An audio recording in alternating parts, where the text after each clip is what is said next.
Hey everyone, I'm Solomon Royal, and in this video we're looking at the April 2025 full moon in Libra, an initiatory moment that isn't soft even if the sign might suggest otherwise. So this lunation brings things to a tipping point. It holds that eerie kind of stillness just before something shifts. And when it does, the energy moves from air to water, from Libra to Scorpio, from theory to truth, from balance to reckoning. So this video isn't just about what the moon means.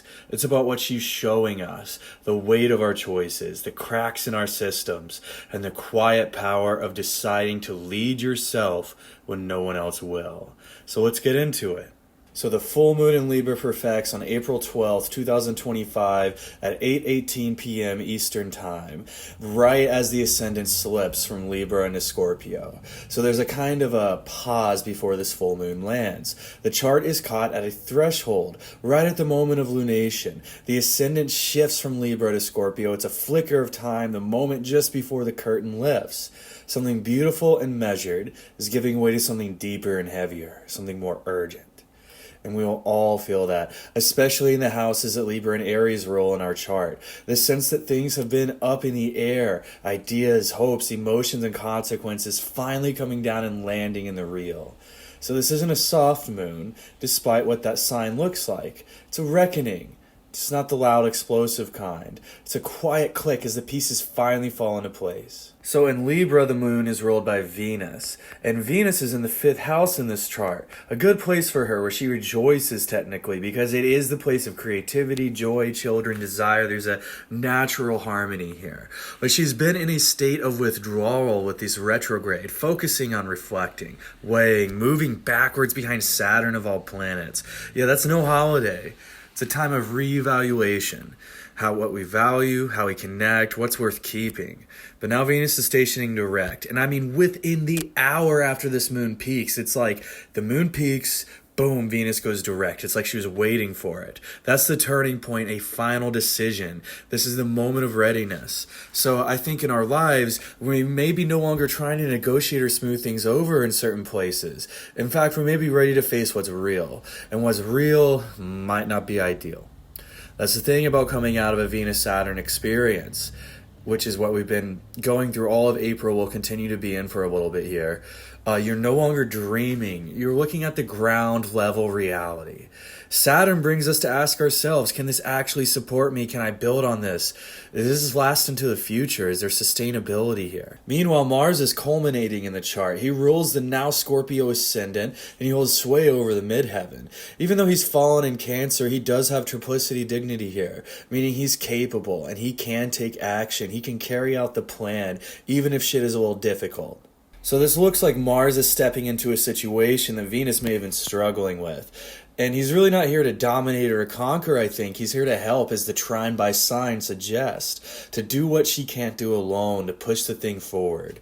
And the other malefic, Saturn, is actually in agreement with this plan too, because they're trining. It's a strange kind of alliance, but a needed one. Cooperation is sorely needed right now in the world and in our lives, I'm sure. It's like the chart is saying, this thing has gone on long enough. It's time to deal with it. But there's help. Saturn's presence in Pisces matters here. In a chart soaked in Piscean influence, this is a reminder that you're not meant to do this entirely alone. Pisces is a communal sign, and Saturn here becomes the counselor, the elder star, the one who tells you what you didn't want to hear, but needed to. And especially emphasized by the sign of Libra, I view this as a full moon about seeking counsel, a second opinion, not as a way to outsource your choices, but to help you see what you couldn't see on your own. And I think this full moon will make clear to us that it is not weakness to ask for help. In our new future, which we are rapidly entering, it is survival to ask for help. If you don't ask for help, if you don't build and rely on your network, you will not make it. And this moon is, of course, tying into the eclipse story that we've all been experiencing and the dreams and the preferred outcomes that we have there. A vision even, something you've really put a lot of work and time into that's just hovering above the ground. Not quite here yet, but you can see it. So I feel like that's actually a big source of frustration in this full moon. because it's not quite landing yet. It's still materializing in the lunar ether, an image or a dream in the Sephiroth of Yesod, not quite ready to meet us here on Earth yet.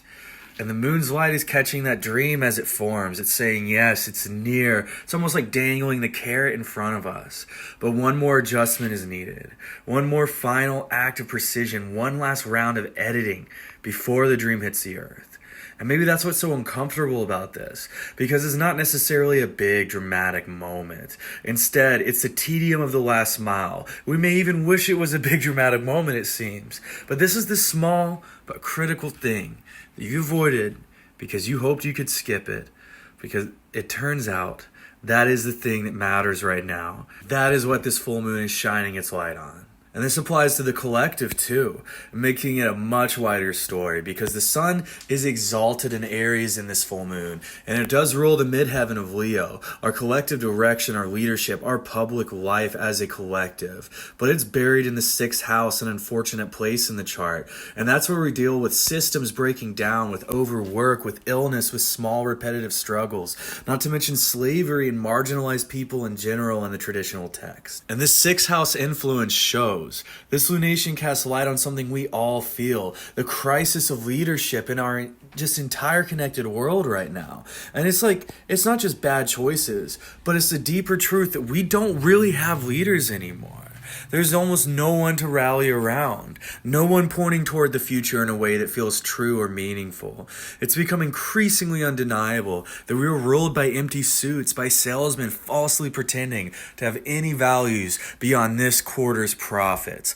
Emphasized, of course, by the moon's present and the sign of the scales of mercantilism, Libra. And that's the shadow side of this axis, the side that promises fairness and gives us materialistic nihilism, that uses charm as a mask for destruction. See, no one is coming to save us. That's not despair. The moon catches all of this. This is a moment where she shows the cracks, the rot, the absurdity of waiting for someone to save us when this whole system is running on fumes. Maybe that's the point. Maybe this moment is where we remember no one is coming. That's clarity, though, not despair. That's clarity, the kind that can lead to some forward progress finally taking place. Because look, we're being asked to take leadership of our own lives, to become more responsible, more aware of ourselves and others, more mature, wiser, more compassionate, without losing our ability to protect others and ourselves. We're being asked to make the decisions we've been waiting for someone else to make for us. That brings us to the ground floor, where we have to take one small, solid step at a time. That's the Saturnian presence here, with Mars still trudging forward through the last bit of watery Cancer, feeling like a swamp. See, the question isn't, what do I need to sacrifice for? The question is, as Neptune has moved into Aries, leaving that sacrificial Pisces mindset behind, the question is, where have I been led wrong? What am I going to do about it? What action am I going to take? And where have I handed the reins of action to someone else who didn't know what they were doing? And what would it look like to take them back? That doesn't mean moving fast as much as we would like it to. It doesn't mean grinding yourself into action either. See, that's a lack of listening and discernment that may have led us here. No, it means being willing to see clearly, to tell the truth to ourselves and to others, and to choose one small solid step at a time. See, this full moon does not want perfection. It wants presence, a willingness to meet what's here and to acknowledge life on the ground floor, to say yes to the real, because the ethereal edits of this dream, this vision that we have, is almost done. The shape of what's coming is nearly materialized.